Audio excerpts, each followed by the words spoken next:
Stanbro and Connie Valens-Anderson. Is that correct? Yep. And they're here from the Iowa Rock and Roll Music Association. And they're going to talk to you about their program, Iowa Rocks, the new things that are happening within their Hall of Fame Museum, the Iowa Rock and Roll Hall of Fame Museum, and also their associations. So I'm going to let them speak to you. Thank you, Rowan. Yeah. Well, good afternoon, good evening. How's everyone doing? Good to be here. So with me I have Connie. Come on up, Connie, and Johnson. Johnson is the founder. He is the reason why we are all here today. Many years ago, he had this fantastic idea of we needed to preserve the history of rock and roll music in Iowa, and so he can tell you a little bit more about his history, but he started the Iowa Rock and Roll Music Association back in '97. And Connie is with us. She is a transplant from LA. She is Ritchie Valens' little sister, and so she has a deep personal connection to the birth of rock and roll, and she's going to speak a little bit about the association. We're so glad that she's a part. She is one of our regional consultants, and so she helps spread the word and our mission all across the state, focusing mostly in the northwest corner. So thank you so much for having us. Do you want to go ahead and start? Yes. Yes, thank you for having us and for coming out this evening. Rock and roll music originated in the 40s and 50s from blues, jazz, gospel, and country music. But rock and roll was far greater than just a new style of music. It epitomized a new way of thinking and revolutionized the world. The Iowa Rock and Roll Music Association is a statewide 501c3 organization. Our mission is to preserve the legacy of rock and roll music in Iowa by honoring achievements, educating youth, and inspiring artists. John, you want to share with them a little fun fact about us being the first? Indeed, that's a true statement. Let's go back to the national organization for rock and roll. They were founded in like 1983 or 84, somewhere along that line. They built their museum in 95, I believe it says. Unbeknownst to us, from my end, it was through an article that I read in the Des Moines Register, and it talked about retaining the legacy of a great opera singer from Iowa, and that was Simon Estes. And they said, boy, I sure hope someday somebody will step up and retain the legacy of that great opera singer. And I thought, well, if it's good enough for opera singers, it's got to be good enough for rock and roll as well. Because for most of us, and I'm speaking of myself, who grew up during the era when rock and roll actually got its start, it was really quite a scene compared to, myself growing up on a farm, milking cows and doing things like that. Elvis Presley on the radio, milking cows, told me that maybe I ought to get more interested in music because I had played no music. I played basketball and baseball and things of that nature. So music became a great part of my life ever since that period of time. In fact, got a guitar, started playing, played some music, started recording studios, started an association, started many bands throughout all the years, and music has been a great part of my life. And so, not so much due to the national part, we just did it on a statewide standpoint, and it's been very successful over the last 22 years. We have other states that are trying very hard to do very similar things as we've done, and I hope that they're all successful. We sure step up and help them in any way that we can. And so with that, I'll turn it back to Cindy. Yeah, most people didn't know that we were the State Rock and Roll Music Association. I thought that was a cool thing when I figured that out. But in order to understand where we are, I think it's important to understand where we came from. So in the 40s, the music was jazz, right? Big band. Bing Crosby, Frank Sinatra, Lawrence Welk, Glenn Miller. Anybody recognize this? This is is Sunrise Serenade, Glenn Miller's orchestra. Who knew Glenn Miller from Clarinda, Iowa? Did you know that? Yep. Just another one of those many musicians that we have. So the piano or sax was often the lead instrument, but in the 50s, music started changing. Raise your hand if you know this song.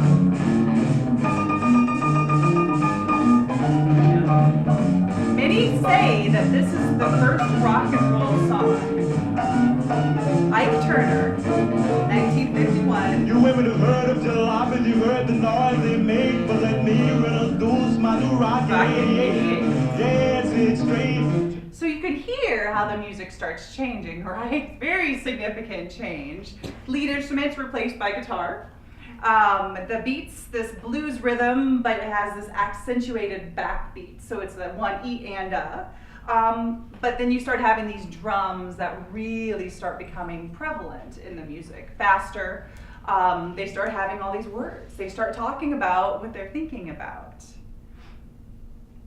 You have the one or two electric guitars in rock and roll, one lead, one rhythm usually. You got the bass and you got drums. That's sort of your bass. Rock and roll was really this revolution. It was seen in movies and in TV. It influenced lifestyles and how people thought, how they spoke. Hey yo, daddy-o, hip to the jive, right? The whole new language started developing. Some even say that this music contributed to the civil rights movement because people with different colors of skin started listening to the same type of music and it started bringing people together. The major pioneers. I think what Cindy's alluding to is everybody's familiar with Elvis Presley. I think rock and roll, there was no rock and roll until Elvis Presley hit the scene in late 1954, 1955. And it was because of him that the doors opened for, I think, every rocker that came later. Ike Turner, they have what they called an early rock and roll. Wasn't even coined at that time. It wasn't coined until this disc jockey out of Cleveland coined it as rock and roll, and therefore it became rock and roll. But Elvis really was that person that really started to create the interest. I know from my standpoint, being a musician and turned into being a musician was because of his influence and the Ritchie Valens and the Buddy Hollies of the world that came shortly thereafter that really created the interest for a lot of people that I don't think, if you look back, many people would say that they would have become a musician unless it was because of the Elvises and the Ritchie Valens and the Buddy Hollies, etc. So I really take a look back at the pioneers. Elvis has to come as number one. Bill Haley with his Rock Around the Clock was recorded in '53, but it wasn't until Elvis came around that song actually got popular. Little Richard, the same thing. Buddy Holly right thereafter. But they became very, very popular. They were a part of the movement. And thus the national act started to take place. When I look at Iowa, we had a lot of the venues for which these artists could come and play, and thus you found a lot of them coming into this state. And so we did play a major part. Maybe we didn't have the national acts other than the Everly Brothers, Andy Williams, and some of these major people. But still, we played a major part in the movement as to rock and roll and its foundation.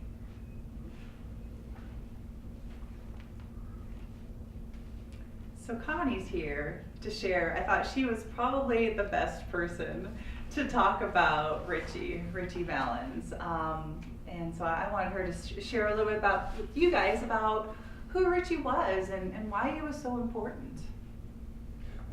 How many of you recognize the term "the day the music died"? And that was in 1959. Ritchie played his last concert along with Buddy and the Big Bopper at the Surf Ballroom on February 2nd.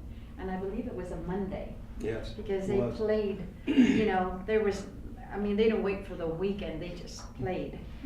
And I think it was like all of a quarter to get in, and can you imagine seeing acts like Dion and Buddy Holly and all of these greats at the Surf Ballroom for a quarter?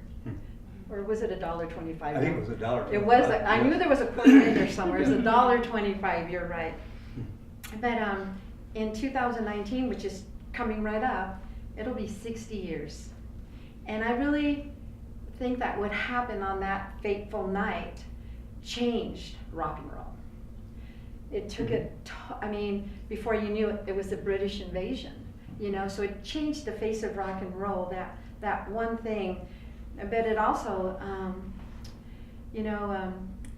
I've gotten ahead, but you have to understand all that so that you can appreciate what he did.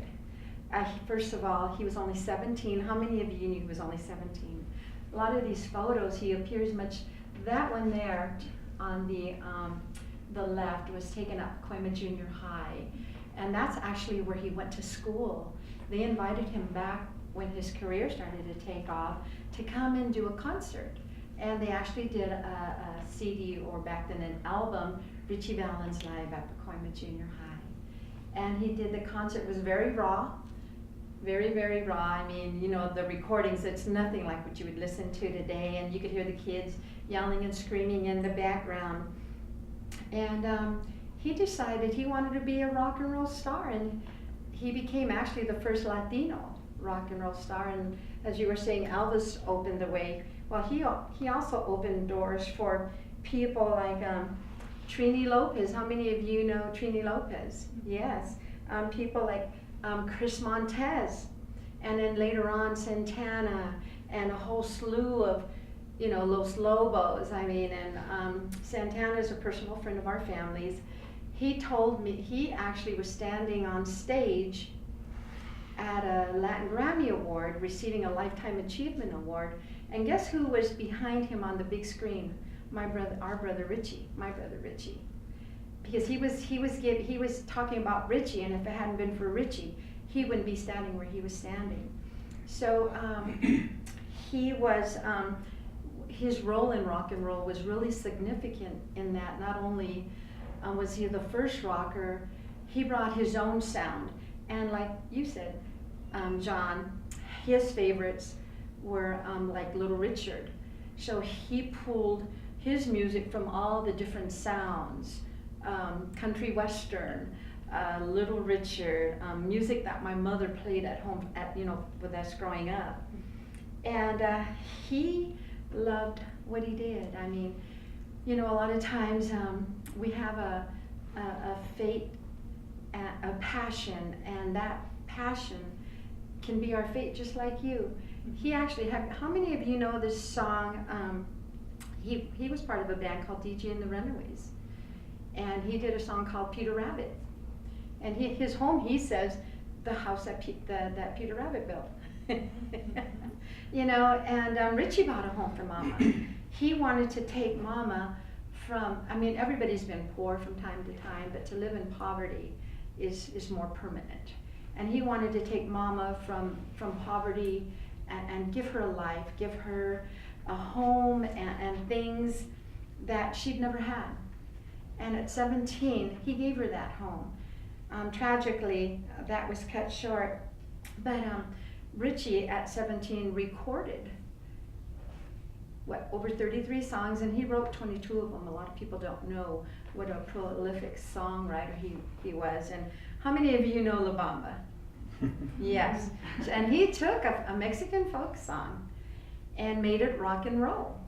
And that's what made La Bamba famous, that Richie made it rock and roll. I mean, somebody gave me an album once on La Bamba, and you can't even imagine how many versions of La Bamba there is. But Richie made it rock and roll, and that's why he made it. That's why he made it famous. He would take his life experiences. My favorite, and she'll play it in a little bit, is "Come On, Let's Go." That was his first song. My mother was always saying, "Richie, come on, let's go. Richie, come on, let's go. You know, you're going to be late." And he took that and made a song from it. In a Turkish Town is another wonderful, really cool melody. And it's really unlike anything else he did. It's just beautiful. And in a conversation with Carlos one time, Santana said that he'd like to take that song and re-record it. And I go, when? Because can you imagine what he could do with that song on his guitar? Wow. And he just took life and wrote songs. And most writers do, but at 17, they're not 17. Well, except for now, I mean, things have changed so much in the last 10 years with music. I mean, you have all these kids on America's Got Talent and stuff just recording their own music. And, you know, when the bomba came out, a lot of people got to meet Richie for the first time. And a lot of people remembered him and wanted to go see the story. And a lot of people asked me, how true to life was it? And we would say probably 90%. They got it right. My mom made Taylor Hackford promise, if you're not gonna do it right, and if you're just gonna, you know, take what I tell you and do something, you know, that you wanna do or change it, we're not gonna have a movie. If you can't tell it the way it is, then don't tell it at all. And they agreed, and they were true to their word. I know I mentioned that his career was only 8 months long, but in that 8 months, he recorded his music, and he toured Canada, Hawaii, all the United States, had his first plane ride to New York to appear on the Dick Clark Show. And I remember being at home with Mama sitting on the floor while she was in her chair, and we watched him on there. I remember the first time we heard the Come On Let's Go on the radio, we were in the car. Can you imagine that? Hearing your brother on the car at 8 years old going, oh my God, that's Richie. You know, he was really our everything. And he was just so full of life. And you know, Bob said one time, he used to tell him, man, why do you carry that around with you everywhere? Richie took his guitar everywhere with him. He had a little acoustic guitar that he took. And he would just take it to school and carry it around, and everybody knew that, you know, he was trying to do this. He had joined a little band, and actually was the most talented one in that band. It didn't take long for them to figure that out, but he just liked to play his music. And there was something I wanted to share with you here about just that. Let me find it for you.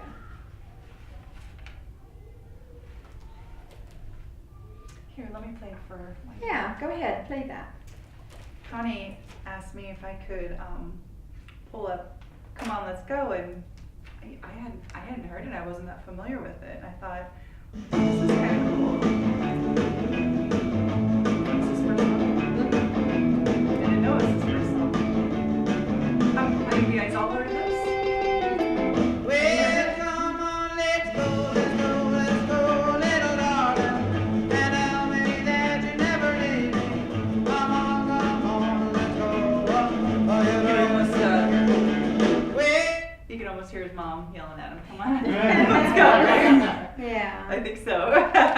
And even Donna, his girlfriend Donna, she became like part of our family.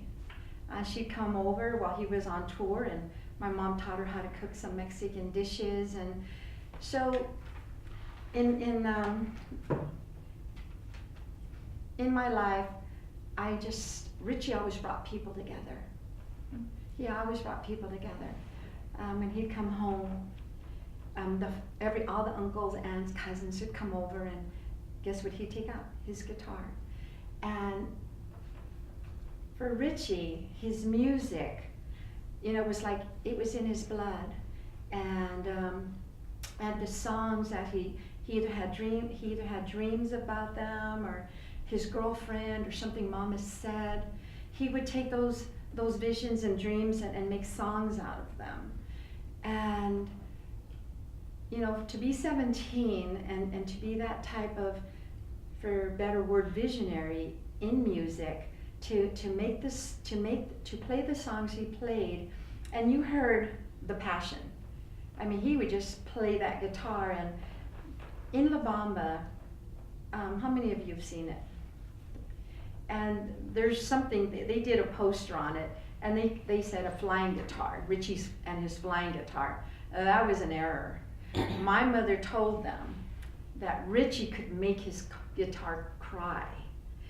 He used to play his guitar so hard. She used to say, Richie, you're gonna make that guitar cry.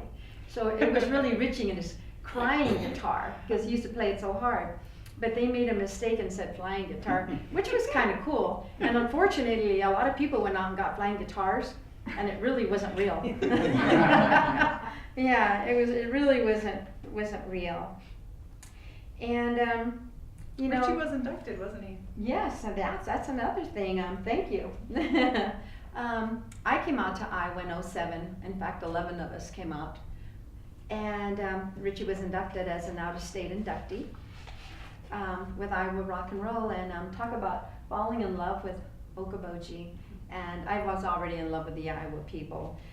We had been kind of ambassadors for Easter Seals out of Des Moines for about 6 years, and back and forth to the surf for the winter dance parties. So Richie has made a huge impact in our lives, and I'm so proud to be able to come out and speak to people who are still interested and curious. La Bamba was it's over 30 years ago. Can you believe that? Does it seem like 30 years? We don't think so, but when I look at my daughter, who was 8 at the time, and she'll be almost, we won't talk about that. It's like, oh my gosh, where does time go? But you know, his passion and his significance in rock and roll, along with all the other greats, like the Big Bopper, he had his own style, and Buddy Holly. They all became great friends. It wasn't a competition, it was a rock and roll family back then. They taught each other. They were just in love with what they were doing. Is there anything else you wanted me to talk about? I really, it's hard sometimes to really be able to communicate who these people were if we didn't know them and if we didn't experience them. And I thought, well, who better to share some information about Richie? So I think that's fantastic. Well, thank you. Thank you so much. He really influenced a lot of people, He and did. that the day the music died is rock and roll history. And it's, Yeah, and you know, when we talk about the surf, I really don't think the surf would even be there today if that night had happened. It would have gone the way of all the other ballrooms in Iowa. It wouldn't be there. But because of that day the music died, you know, that was what did they call it? They call that the Cathedral of Rock and Roll, the surf ballroom. And how many of you have been there? Okay, now when you walked in, isn't there just like this amazing, you walk in there and it's like you walk back in time. And it's almost like sacred ground. It is just amazing. And I'm not alone in feeling that. Los Lobos did the soundtrack for La Bamba, and the first time they went in there, my friend David, who's one of the lead singers, said, you know, Connie, he goes, we've played in venues all over the world. He goes, but walking into the surf, he said, it has its own vibe. He goes, and you either get it or you don't. And so I just want to thank you for your time. And if you ever get a chance, take a tour there. They do that during the summer, and they really respect the music and what happened there.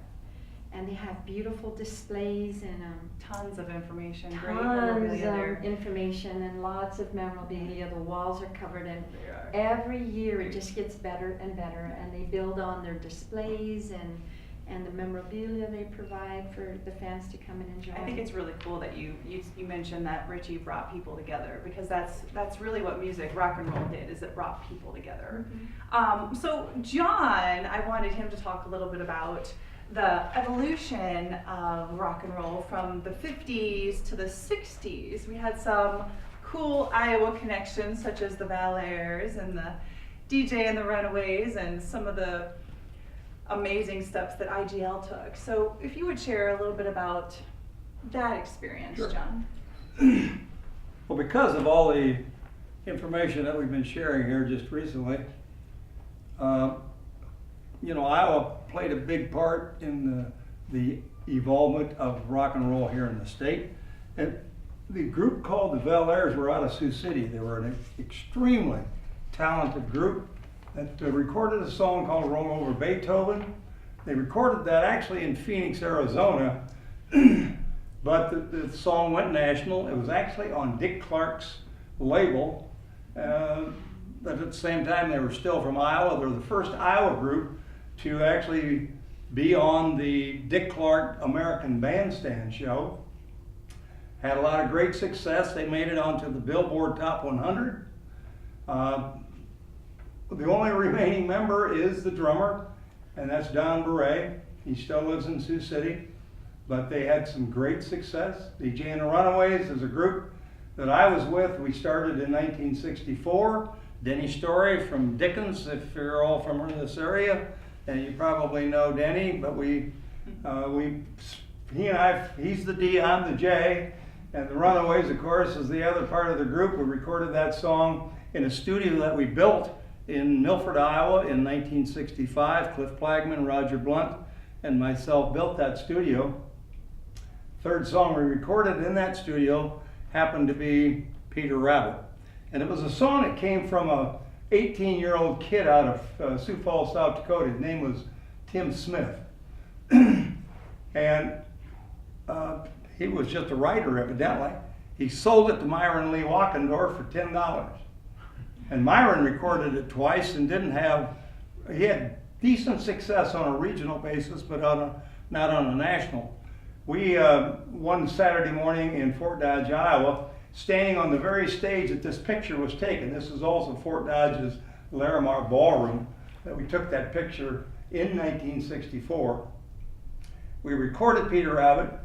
We was at this ballroom where Denny Story had an idea for taking this song that Myron had done, and we said we're going to do our version of it, and he had his own little version in mind, and we took it, recorded it, and all of a sudden the sucker was a national hit, and it took about 6 months for anybody to take notice. Jim Michaels out of KIOA, we did a show with him in Jefferson, Iowa, and he said, I like you guys. I also like that record. I'm going to give it 3 weeks on KIOA. And so he put it on for 3 weeks. At the end of that 3 weeks, we had orders for 8,000 copies. And we had 9 different major labels coming after that record to lease it. We leased it to Mercury Records out of Chicago. And of course, the rest is history. We also traveled to Norfolk, Virginia, and did the Dick Clark show on the USS Forrestal. On that particular show setting, there were 30 different major acts there that same day. The Young Rascals, Wilson Pickett, B.J. Thomas, the Knickerbockers, the Shades of Blue, Steve Lamo. I could go on and on. They were just all over the place. And it was quite an experience for 5-6 guys that came out of the cornfields of Iowa. So a great experience. But that was sort of the evolvement of rock and roll here in the state. The recording studio that we built in Milford was done primarily out of a need. We could see that there was a real pent-up need for young groups, because every town had 4 and 5 groups. Those of you that live here in Spencer can probably relate back to the groups that came right out of Spencer. Jerry Page and the Radicals, if you remember that group. Clark Marshall and all the groups that he was with. I mean, there's just a ton of groups came out of every town in the state. And it was all because of the Elvis Presleys of the world, the Ritchie Valens of the world, that really caused that kind of a pent-up interest in playing music. And as I've said many times, I don't think many of those would ever have become musicians if it hadn't been for those very people. But that's the way that things started here in the state of Iowa. The Everly Brothers, of course, had a bit to do with some of this past history as well, and they lived in Iowa for 8 years, as did Andy Williams and some of these people, the Pettits from Spencer, who were on the Andy Williams show, I believe it was, or the George Gobel show. I can't remember which one it was exactly. But they spent like 2 years with them on that TV show, right out of Spencer, Iowa here as well. So that's sort of the evolvement of rock and roll here in the state. Thanks, John. So in the later 60s, rock music subgenres started emerging. You started having blues rock and folk rock and psychedelic rock connected to that hippie scene, right? And so all this music started combining and making their own kind of music. We had a gentleman named Tommy Bowen in Sioux City, right? That's correct. And could you share just a little bit of information about Tommy's connection during that time of the 60s? Tommy was just a young player who was just an outstanding guitarist. He played with local bands in the Sioux City area, but he went out on his own and ended up playing with groups such as Deep Purple. There was a couple, the James Gang. There was a couple, 3 groups that he had that were nationally known groups, especially Deep Purple. That's the one I remember the most. But he made a real name for himself, and he was, again, out of Sioux City, Iowa. He died of drug overdose in 1976. So again, he was a young musician that had a great future in front of him that just obviously didn't make it very long. So in the 70s, we start getting punk rock. There's these stripped down sounds. They start circling back about this social and political critiques. Let me see if anybody recognizes this song. Or this band.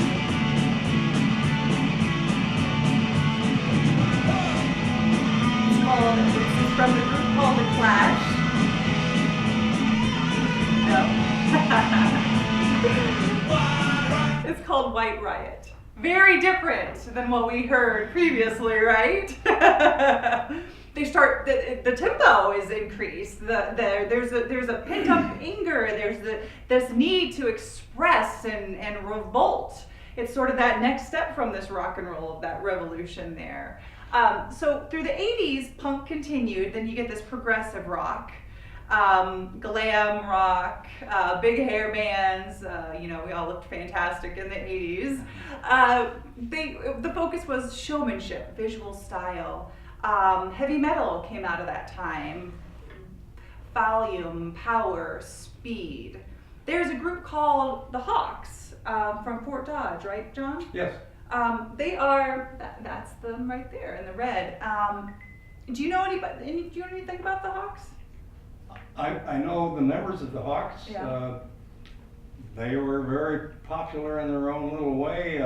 They actually founded a recording studio called Junior's Motel in Fort Dodge, still there today. It's in Otho, Iowa. It's an old chicken coop that was converted to a recording studio. A very modern one. Modern enough to the point that the Beach Boys even came out and recorded in that little studio. Kurt Kaufman has been, I think, inducted into our association's Hall of Fame on 2 or 3 different occasions with Westminster as well as the Hawks. They had a hit that was very close to the top 100 on Billboard, even though it was probably in the 80s and 90s on that particular list. Had some great success as a group. So fast forward to the 90s, you start getting alternative rock. Then came the grunge, Britpop, indie pop. More music started fusing together to this different garage rock, post-punk, synth pop into the 2000s. Who's heard of the group called the Nadas? Little group. The Nadas? Yeah, that might be a little bit more familiar. This is more my speed. They are very, you would classify them as more folk based. They started in the 90s, very big, as well as Slipknot from Iowa. That is Mike Butterworth singing. Mike's families from up in the lakes area, and they're very happy the Nadas will be inducted this year. Rock music just served as this vehicle for the social and cultural movements, and it was, youth was revolting against this conformity and this consumerism. So you get the fast forward to the 2000s and you start getting pop music. It's all about this commercial, short-lived, this accessible. Pop was kind of referred to as for popular music. But John, pop in the 50s and 60s, it meant something a little different, right? I think it's a matter of opinion. It is a matter of opinion. Some people refer to as pop. I had to stop and think here when you were playing the Nadas, and she said, well, this was a little folkish. Well, the old arguments that go back years and years is, well, what's rock and roll? Is folk music rock and roll? Is Andy Williams rock and roll? I mean, so I say yes. Yeah. Even though people like to argue that maybe they weren't. In 1964, it landed at number 24. It was a song that the Mills Brothers put out called Cab Driver. Now, is that rock and roll? That was on Billboard's Top 100, just like Peter, Paul, and Mary, just like Andy Williams. So Rock there's comes an from old country. we've had many discussions about, well, what is rock and roll? And when we talk about punk, at my age, I'm not sure I call that rock and roll. But it is. I understand why it is and whatever, but still, that's a Today, rock music's pretty loosely used term. Yeah, it's of rock and representative roll, of so, all these different yes. genres. There's classic rock, there's the original rock and roll that we would kind of classify the 50s and 60s. So when you flip to what you call popular music, rock and roll's popular. So tell me what the difference is. Some people would look at it as the opposition to rock music. That pop music is this So is Madonna, commercial. It's is not. Madonna popular? Is Yeah. she a rocker? Is she? Yeah. What is she? That's the question to answer. Yeah, Exactly. Yeah. It's interesting. But I agree. They're all, in my opinion, they're qualified for rock and roll history. So we do have 4 focus areas. Our museum, education, the events that we do, and of course our Hall of Fame. I want to share a little bit about some of the education programs that we do. What slide are you on? Okay. Let's see, our education programs encompass Iowa Rock's talent, music, it's a music competition. There's internships, scholarships, and workshops. And there's also an art guitar program, as well as our Teen Music Association, which is newer, isn't it? Yep. Yeah, and the have any of you ever heard of the art guitar program? It's really cool. The students across the state, they get these plain guitars and they design them in their art classes, and then they take them up to the museum, and any patrons who walk through the museum can vote on their favorite one. Well, the winner gets $250 in art supplies for their school. So it's kind of a fun way to help them and engage them in the arts and kind of connect that back to the music. So it's a nice program. It really is. Our Rock for Vets, actually, it helps raise awareness and funds for veterans. We do that across the state as well. This year we're working on events in Johnston, which is outside of Des Moines, Spirit Lake, Merrill, Sioux City, Dubuque.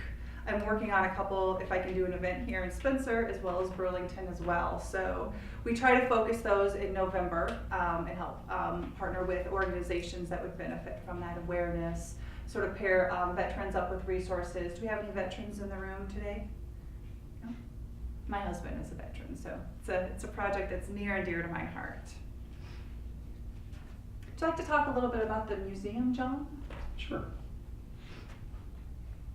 In 2003, we had an opportunity to take up the space at one of the open spots in the roof garden. It was actually some rooms that were built right in conjunction to the roof garden. And we agreed to do that, and so we built a museum, and that was designed to house the memorabilia that we had collected that would showcase Iowa's part in the rock and roll industry.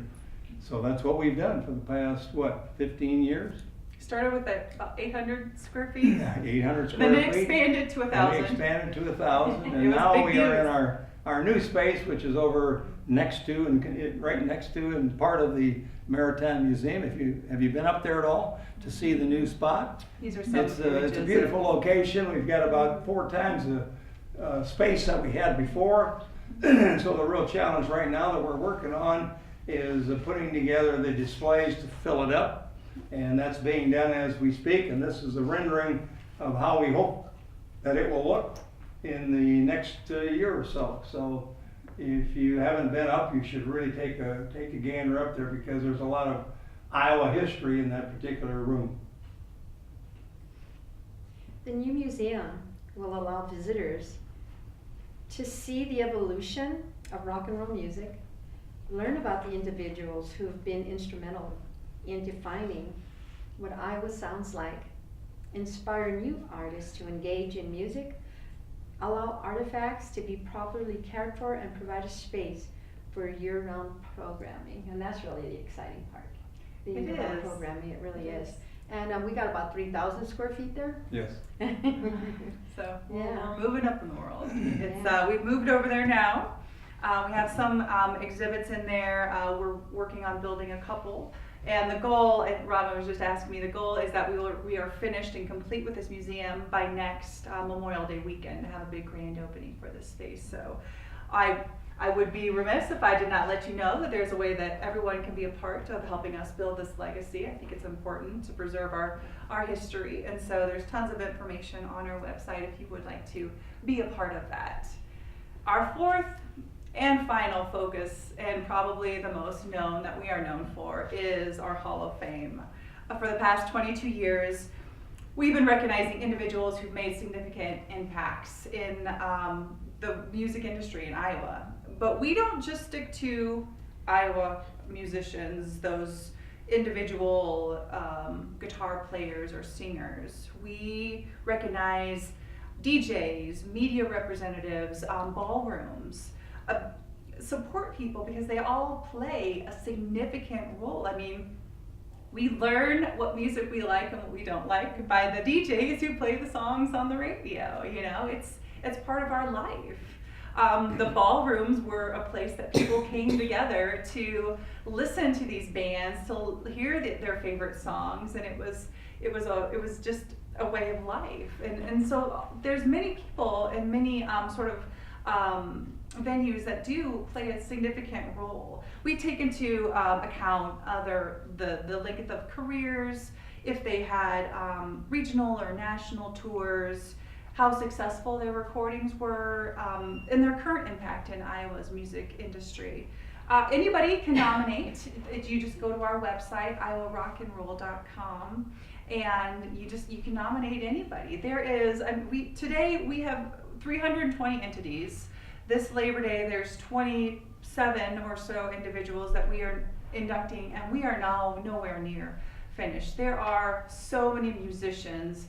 I learn more and more every day just from this amazing wealth of information to my left over there, of all these individuals who they go off and they play with these amazing people, and you just don't hear it, but they're making waves and they're representing Iowa. So anybody can make a nomination. You just do it on our website, and I encourage you, if you feel that there's someone who's worthy of that, to go ahead and do that. John, you want to speak a few words on the 2018 inductees? Well, I don't know all of the inductees throughout the state, but I can tell you a few. Marilyn May, I'm sure you've all heard of Marilyn Knight. She's going to be inducted this year. She's been a mainstay at the inn up in Okoboji, which is no longer there. Have you been up there to see the empty space? It's pretty bare, isn't it? And it looks a whole lot different than it did a year ago. In the top one there, David, is it Ellison? David Ellison. He's with a group, he's actually from Jackson, Minnesota. And he's with a group called Megadeth, so he's kind of that new era. If you like what I'd call that a harder rock edge, David is a part of that, but he's been very, very successful with that. He's being inducted. Down below is the Dentaires. They're out of Spear Lake. I don't know that at the time that they were a group, Vicki Lutz, who ended up living in Spencer, and her brother Steve Lutz were in that group. Both have passed away, as is Danny Gamble. He was a part of the Torquays. He's passed away. So as I look at it, there's not many members of that group that's still with us, but they are being inducted this year. And we've done that for many, many years. I see on our list we've got Johnny Green. For those that went to the Roof Garden through the years, did you ever hear of Roscoe and the Green Men? They were a real mainstay when Darlow had the Roof Garden. Johnny Green took that name over probably in about 65, 66. And that guy is a tremendous musician. He did a TV show, Batman. And he actually starred in that thing, and also has a Batmobile that was in that particular show that he has access to, I guess. Rumor has it he created the bass line for the song. Yeah. So all these are groups from the state of Iowa, or actually had either performed in or had an impact on rock and roll within the state. So I don't know them all. Maybe Cindy knows them better than I. She can give us a... I know about the Nadas. I love the Nadas. You want to share a little bit of information about the Nadas with us? Well, I don't know anything about it. Oh, okay. Well, I'll tell you. So they started at Iowa State University in the 90s. They have played the Viper Room. They've played the Mint, CBGBs. Who's heard of that, right? They've released 11 studio records. They've featured on many shows on Iowa Public Television. They even won an Emmy for a soundtrack that they created. I did not know that. Today the Nadas are Jason Wall-Smith, Brandon Stone, Brian Duffy, Mike Butterworth, and Neil Sofgren. David Ellison, as John had talked about, he got his start in Jackson, Minnesota, touring the ballrooms of Northwest Iowa and Southwest Minnesota before he found his voice with Megadeth. He's a songwriter, record producer, author, and a pretty darn good bass player. So you like him? He is. Megadeth is not my necessarily cup of tea, but they are phenomenal musicians. If you ever get a chance to just see them and how fast his fingers move on that bass, it is unbelievable. They have 10 Grammy nominations, countless gold and platinum records. They've toured the world for the better part of 3 decades. I mean, he has started his own company, his own record label called EMP Records, and now he's trying to help others. Green Death is an Iowa band that he helped kind of get their start. The Torquays, 56 years ago, were founded in Spirit Lake. They were sort of the original garage band, right, John? I don't know if they were original, but they were... they sort of around that time period, yeah. They were acquainted with Chuck Stevens, who did the Little Miss Iowa pageant. Is that right? Yeah. Yeah. They got statewide recognition. They played at these local events all over Iowa. And they actually prompted many other Northwest Iowa bands to start. And just like how we had talked about, you know, how musicians influence others. They were significant in that. Labor Day weekend, every Labor Day weekend is when we do our induction festivities, and it's a 2-day festival. We start with, we have a fundraiser breakfast, there's a parade and a festival, bounce houses, parade, musicians at the end of that parade, of candy for the kids. We'll have these free educational workshops that some of the inductees are going to be doing for youth or adults. I know David's going to do a bass workshop. Jason and Mike, they're going to do a songwriting workshop. Nudie Binder is going to have clothes on, and he's going to do a drum workshop. And then there is Rick. I think he's the one who's doing the guitar workshop. So, and then we also have a ceremony. We have a short 6-hour concert, because 7 hours would be too long, but 6 hours is just enough time for us to get about a third of them in. It is phenomenal. If you haven't been there, I encourage you to check it out. It is a wonderful celebration of Iowa artists, and it is just an experience you will never forget. And that is Labor Day weekend. There's tons of information on our website about that. I also draw your attention to the Saturday morning when we really kind of open up the festivities for the weekend. We have a marching band that comes from the pier down to the museum. And we draw quite a crowd to that, as it's just area people marching together, playing instruments and having fun, whether it's Louie Louie or Johnny Be Good or some other song, but they just all get together and have a good time. I think that's been a tremendous highlight of the weekend for several years, for those that have been there to see it. Absolutely. Yes, and I march in it every year. Yeah, that's right. That's right. We got our pom-poms, and we actually do this. Yeah, she does. We have a good time. And it's just a lot of fun. It is. It's a celebration of music, really. It is. You know, Iowa artists have been making waves in this industry for years, for decades, and what we've shared with you is just really just a beginning to scratch the surface. The more I've researched, the more I find, and you know, I hope that this is sort of a beginning for all of you, if you haven't already, for your knowledge or your love or your passion for Iowa music, to go out. And you don't have to be a musician, you don't have to play an instrument or have a good tone to your voice to be able to support Iowa artists. You can just go out there and listen to their music. I am flabbergasted by the amount of live music we have up in northwestern Iowa here. Recently moved up here, and it is amazing. Almost every night of the week in the summer. The opportunities that we have as residents and musicians have is unlike anywhere I've ever experienced. So you know, you can be a part of our association if you're interested. There's volunteer opportunities. You know, many people are familiar with our Rock the Roof series at the Roof Garden. I wanted to leave you with a few words that I think really speak to the power of rock music and kind of why we do what we do.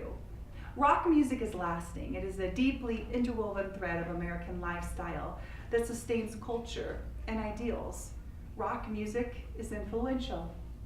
It has the power to respond and influence political, humanitarian, religious, and social issues worldwide. Rock music provides a forum for shared experiences. It's freeing, and it's credited with integration and desegregation. And rock music is empowering. It gives artists this voice and challenges people to think for themselves. It is part of all of us, and I hope that some of the information that we shared with you today will inspire you to maybe take another look at Iowa rock and roll and really start to understand how much Iowa does rock, because we do. We have been hugely influential. So thank you so much for your time and allowing us to come speak. And if you'd like to have some question and answers, we'd be more than welcome to see if we can answer any questions for you. You know, and I'd just like to end by saying, you know, my brother had a dream, and he left us his legacy, and me getting to come out and share a little bit about who he was, not only to the music world, but to us, his family, is, you know, we can walk for him. He only had 17 years. I've had my whole life, and mostly since I've come to Iowa have I been able to talk and share about him. You know, people in California aren't as open. I mean, when La Bamba came out, it changed a little bit, but his legacy lives on because people like you in this room carry it forward. So I just want to thank you for that. Any questions? I'm sure you must have some. So, is there Yes. a story behind Nudie, and I don't know his full name? Dwayne is his first name, but everyone calls him Nudie. And I asked, they said, so I'm assuming it has to do with clothes. Yep. He used to take all his clothes off and run around and play the drums naked. He has since grown up and he does wear clothes now, but the name stuck. And I think it's because his grandmother called him that. And so what grandmother says sticks. But if it is, that's what he goes by. That's his professional name. There's a story behind everything. John, who are the other members of the Runaways? Of course, Denny was the D, as I said. I was the J. Denny Kinsey was the keyboard player. Gary Lind was one of the other vocalists. Bob Gottfredson was originally was the guitar player. I was the bass player. Jim Weiner was the drummer. He was out of Fenton, Iowa. Bob was out of Armstrong, Iowa. Denny Kinsey was from St. James, Minnesota. And Gary was from Estevan. I met Jim Weiner in Arizona a year ago. Yes. Okay. Small His world. sister worked at the Social Security office here in Spencer for several years. Yeah, she's I had married. met her for, I bet it was 40 years. And I went to, when I got old enough for retirement, which was, a couple of years ago, I stopped down and she seen my name and she says, "Do you know who I am?" "No." I said, "I'm Jim Weiner's sister." And oh dang, I hadn't seen her for many, many years. She's married to Bruce Iverson, and he was at Surf the night the music night. Is that right? Oh. He was a Yes. student at Waldorf College that year. Yes, okay. Yeah. Interesting. Every once in a while we run into someone who was there that particular night. Yes. I think the important thing that I'll end with is just that I think Iowa has really played a pretty significant part in what we've produced for the industry known as rock and roll. If people would just really take a good look. And through the association over the 22 years, I personally have had an opportunity to find things that I never ever knew before. I didn't realize that Iowa produced like 6 or 7 different nationally known drummers, such as J.R. Robinson, who currently today still performs with Barbra Streisand. Willie Leacox was with a group called America. Keith Knutson out of Lamar's was with a group called the Doobie Brothers. Richie Hayward was out of Des Moines and he was with a group called Little Feat. Johnny Bowen out of Sioux City is with Black Oak, Arkansas. And it goes on and on and on as to the musicians that have come out of this state. Michael Lehman Boddicker out of Cedar Rapids traveled for many, many, many years, not only with Barbra Streisand, but also Michael Jackson. And so some of these musicians that came out of this state, it's remarkable, the foundation that this state gave to those people to go and perform with other people across the nation. So I think we have a lot to be proud of. Ballrooms, another item. Per capita, this state probably has more ballrooms, along with Minnesota. I don't want to take away from Minnesota because they, the big bands and the modern bands, the old time, came out of the Midwest, and so there was a lot of ballrooms built in that 40s and 50s era. And so we had a lot of places for these artists to come and play, so that when the Ritchie Valens and the Buddy Hollies came and traveled, they came to the Midwestern part of the state. One interesting thing that I've always been told is that Clear Lake, where the tragedy did occur after that, was not even on the tour list. It was added Right. later, and so it wasn't supposed to be. There was never actually a poster for that particular event. So that, there's a lot of posters out there for that event, but it was never one produced for that particular night. And so there's kind of some interesting things that have taken place in this particular state that I think is interesting. We played our part in rock and roll. We have something to be proud of, I think. Yes, I agree. That's why we are here. Well, thank you so much for having us. Thank you.